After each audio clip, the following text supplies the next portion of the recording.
네, 안녕하세요. 조동석입니다.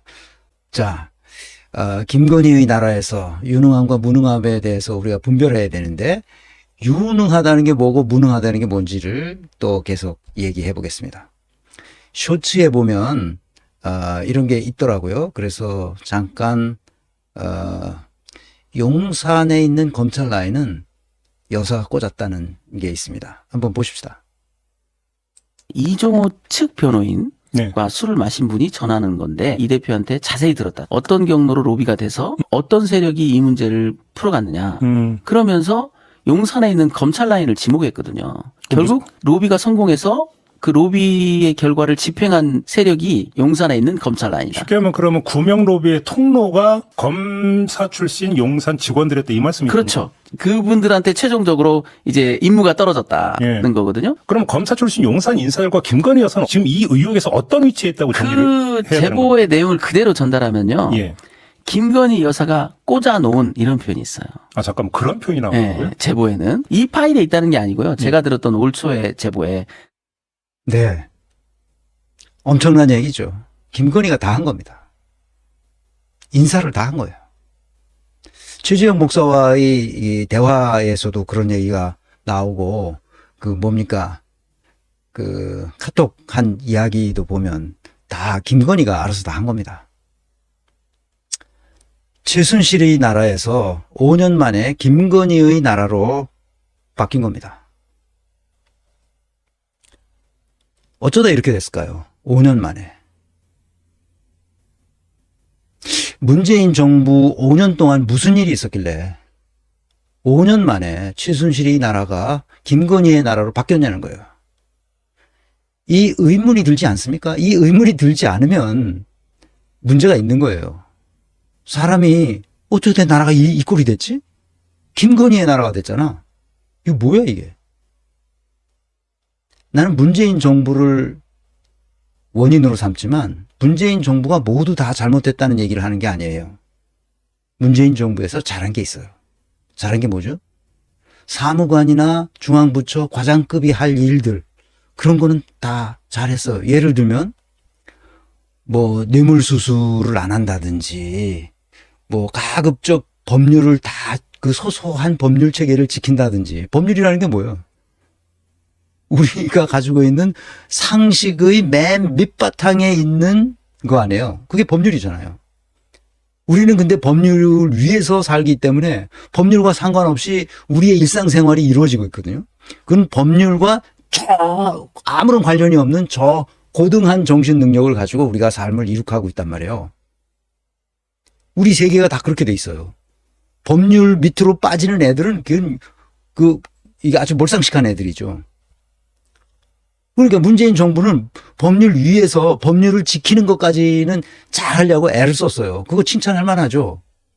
그런데 법률 위를 와서 높은 곳에서 전체를 보고 어떻게 해야 국가가 제대로 돌아가는지에 대해서 아무 관념이 없으니까 법률을 지키면 된다고 생각하는 거예요. 이 바보 같은 사람들이죠.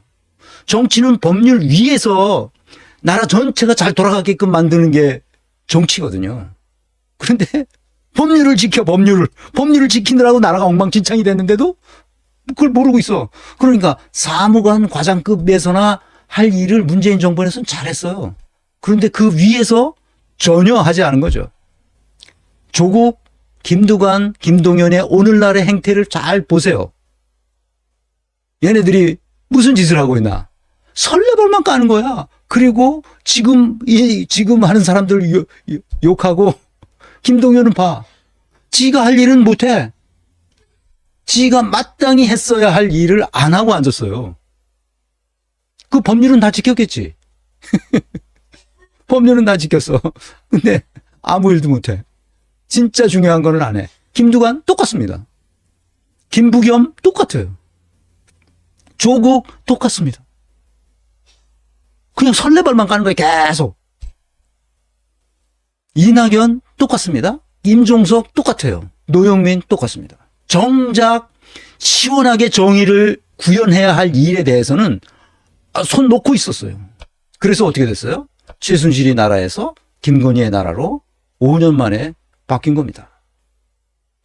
법이 중요한 게 아니에요. 법보다 훨씬 더 중요한 게 있어요. 그것은 정치가 해야 할 영역인데 정치 영역에서는 손 놓고 있다가 법률을 지켰냐 안 지켰냐 요짓만 하다가 나라가 이 꼴이 된 거예요. 유능함과 무능함의 분별력은 바로 그것입니다. 이준숙과 원희룡이 법인카드를 얼마나 많이 썼는지 이준숙 대전 MBC 사장 때 서울집 근처에서 법인카드 사용했고요. 한민수가 이렇게 질의했답니다. 찾아낸 거죠. 이진숙 대전 MBC 사장 때 법인카드로 주말 골프 30회나 쳤어요. 이진숙 골프장 유흥주점 등에서 MBC 카드로 1,500만 원 썼어요. 이 법인카드의 나라, 이거 법카의 나라에서 이 법인카드의 유혹에 안 넘어갈 수가 없어요. 너무나 법인카드는 달콤하거든요. 나도 법인카드를 오랫동안 썼잖아요. 얼마나 달콤한 유혹인지 몰라요. 그 유혹에 나는 안 넘어갔을까? 나도 넘어가지. 해외 출장 가면 내가 뭐 할 때 그게 정말 그 회사를 위해서 쓰는 걸까? 라고 생각하면 내 개인 회사도 아니니까. 그런데 그걸 쓴단 말이야.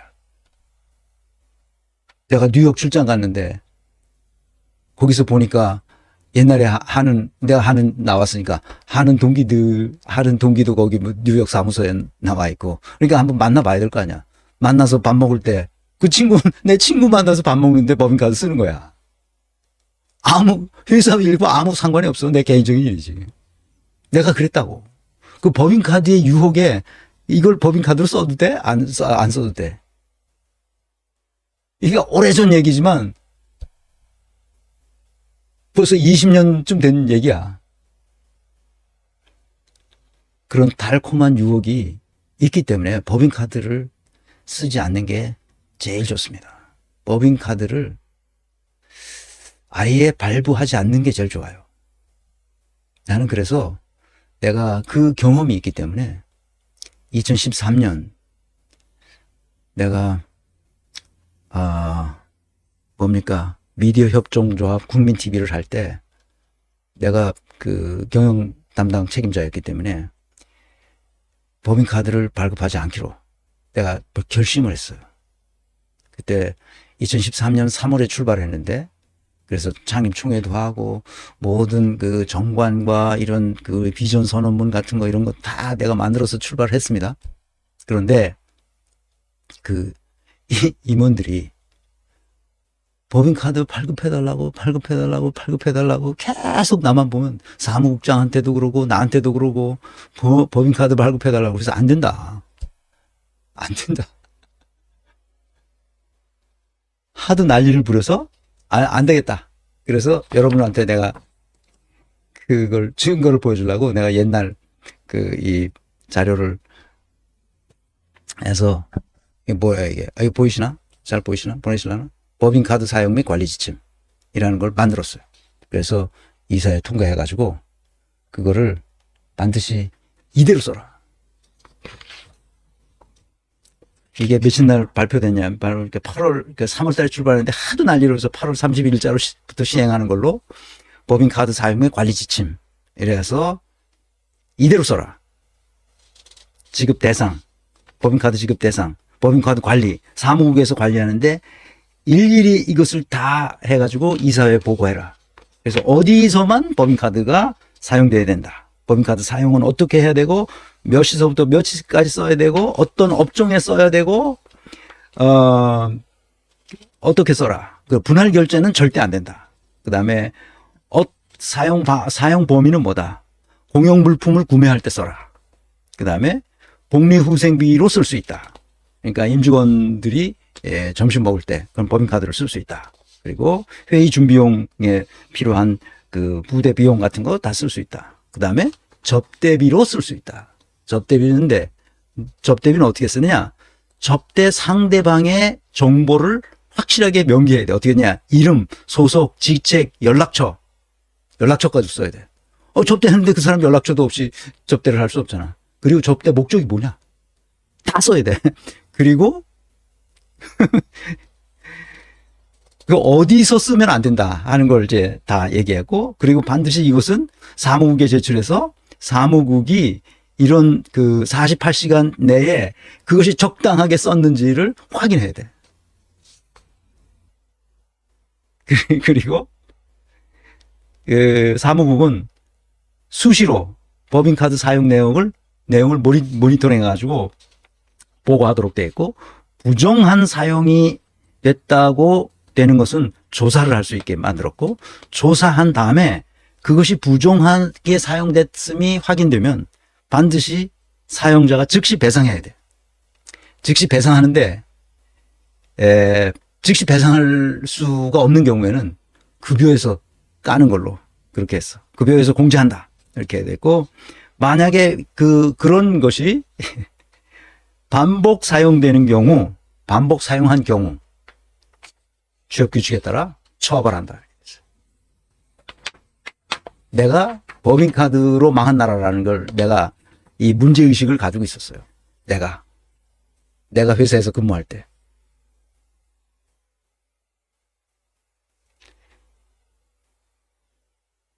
그럼 독일 사람들은 이걸 어떻게 하나? 딱 요렇게 내가 만든 요렇게 독일 사람들 법인카드가 있긴 있어. 근데 법인카드 아주 엄격하게 하기 때문에 그거 잘못했다가는 자기 모가지가 날아가는 거야. 잘못 썼다. 거의 법인카드를 안 씁니다. 옛날에 1마르크, 2마르크 그래봐야 500원, 1000원인데 그것조차 잘못 계산됐을 경우에 잘립니다. 저희가. 엄격하죠. 옛날에 내가 독일에 있을 때 연방은행 총재인가 부총재인가 하여튼 뭐 그렇게 높은 자리에 있는 분이 이사를 했어. 이사를. 그 관용차가 있을 거 아니야. 그 관용차에다가 자기 이삿짐을 싣고 갔어. 그래서 잘렸어. 관용차에다. 그래서 잘렸어. 이삿짐을 왜 관용차에다 이삿짐을 실어? 아니 다 이삿짐을 다 했는데 몇 개가 남아 있는 거야. 짜투리가. 그 남은 거를 자기 그 관용차에다 싣고 있어야 했다는 것이 알려졌어. 그래서 잘렸어. 그 높은 자리에 있는 사람이. 그렇게 공과사가 엄격합니다. 이게 이진숙이 이 여자 이게 뭐야 이게. 원희룡이 이놈은 뭐 하는 놈이야. 제주도에서 지 왕이야. 왕국. 지 멋대로 써. 오마카세인가 뭔가. 이 달콤한 유혹에서 벗어날 수 있으려면 이 법인카드 사용에 관한 규정을 명확하게 해줘야 됩니다. 내가 협동조합에서 했듯이.